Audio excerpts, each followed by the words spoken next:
All right, Guru here.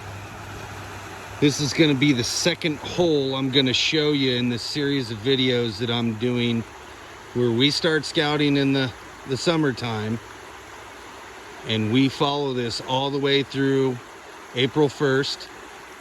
Basically, next 7-8 months, we're going to follow these holes. We're going to fish them often. One thing right off the bat I want to show you is normally there's about 5 more feet of water in here. So that little bank you see over there, it's actually underwater. And but there is a beautiful slot right there on that far side. You can see it just kind of breaks right over here and follows that. That's all that slow water you see on the other side there, then breaks right down through there. I catch a lot of fish here. This is a hole on the Upper Wilson. Some people call it the elk hole, because there's always elk out in this field behind me. Some people call it the lightning hole. It's got a lot of names, but basically it's just up from Jones Creek Bridge ways. Another known hole. A lot of people fish this. I'm not the only person. But we'll move down here a little bit to maybe you can see that far side. You can kind of see that white line over there. In the wintertime, there's another fork. The river actually forks and goes around this island right here. And there's a lot more water. There's a little water coming out over there, it looks like, but not very much. But yeah, there's another split right there. A lot of times steelhead like to go up that side too, but they primarily go up this side. As we look back upriver, see that big boulder right there? In the wintertime, you won't be able to see that, but see, now we know that it's there. We know that if we're pointing right at that log jam on the other side over there, see those 2 logs? Or I'll actually walk over there.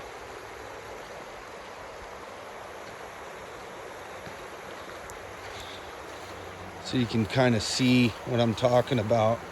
We know in the wintertime, if we stand right here, look at those logs across there. There's a big boulder right there, a big one that steelhead will love to hang behind. There's actually a nice little current break that you can see right there. It's breaking off to our right hand side. You know, you can find steelhead right in there too. My buddy Albert, he does a lot of float and bead fishing in that type of little water like that, and you'd be surprised where you pick up a fish. But that is definitely a spot that we are going to fish this winter, all the way through here. Really, in the wintertime, this is some of the most beautiful water you've ever seen. I love this spot. I've been fishing it since the 80s, since I first started doing steelheading, and my mom used to bring me here.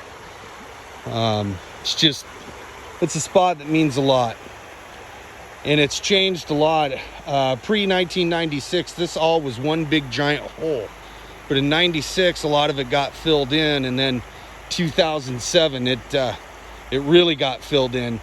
When the Wilson had real good springer run, springers loved to come in and be in this big fat hole. And in the winter time, it's maybe, I don't know, 6-7 feet deep in here. It's not real deep, and the only time it gets deeper is if it blows out. But yeah, unfortunately, erosion, it's changed the Wilson a lot, and you can see that everywhere. The Wilson's really becoming a primo steelhead river. It's kind of losing a lot of its bigger Chinook holes, but it still has a really awesome run of silvers that are only getting better too. But here is another transition I want you to see. Now we can see it up close, the rocks. How that other channel comes to the side right there. We'll actually, this winter, be able to see a perfect channel right on the other side there. And you won't see that because that'll have water on top of it. And unless you were here in the summer, you had no idea that it was there. And again, you can see how this breaks. And we know those two alders on the other side, if we line ourselves up with that fork, we're right in front of that break. And so on the other side there, that little channel you see, we can throw a float through there. We can drift fish through that, everything, because those fish are going to be going right up that and or holding right there. But we'll come back here to the tail out. Typical tail out water. But more importantly, we're looking at that current line, where that is, because come this winter, knowing where that current break is, where that little rock shelf is the difference between catching fish and not catching fish. But it's going to look a lot different as the season goes on. And this is another one of my favorite spots. Very, very well-known spot.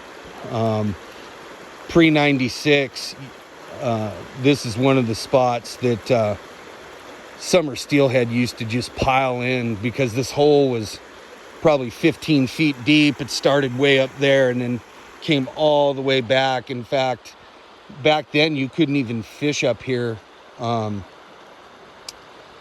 during the summertime, because there was so many summer steelhead in here. They were really trying to protect them, but you could come look at them and they'd be stacked in here literally like cordwood. I mean, it was just amazing how many summers would get in here. It was really cool. You'd have eagles up in the trees. You could always know when there was fish here, because the eagles would all be up in the trees. In fact, right there, see it flying right above that tree? Catching a breeze, big old eagle. But anyways, this is another good transition spot. This spot's good because between these forks here, those fish love to hide right up on top of that gravel bar that you see right there, all the way back, all the way through, because that'll all have water on it. We've even caught fish on the other side when the river's running real high, like above 7-8 feet. And up here, it will clean out first. And it's cooking along here. But if you know that, that little far side where you see the farthest of the white over there, man, oh man, they'll hang out right there, and it's nice, easy. They don't have to worry about anything, you know. But we've picked a lot of fish off on that other side. Sometimes we'll walk around from where Jones Creek is. You can actually walk around this other side, and this is all public land, so anybody can walk in here. Usually quite a few elk in here too during that time of year, so you might see a nice herd of elk crossing the river. But this is our sweet lightning hole. It's produced a lot of big fish, and I mean a lot of them, of all kinds of species. And this is hollowed ground on the upper Wilson. Thousands upon thousands of fishermen have landed steelhead here. It is definitely a good hole, and it'll be fun to show it to you guys. So this is hole number 2. The next place that I'm going to show you of the 3, we're going to do 3 clear through season. I'm going to go to the North Fork Nehalem Hatchery and show you guys how to fish that, because that is a great place for new fishermen to go. That's a great place for any fisherman to go.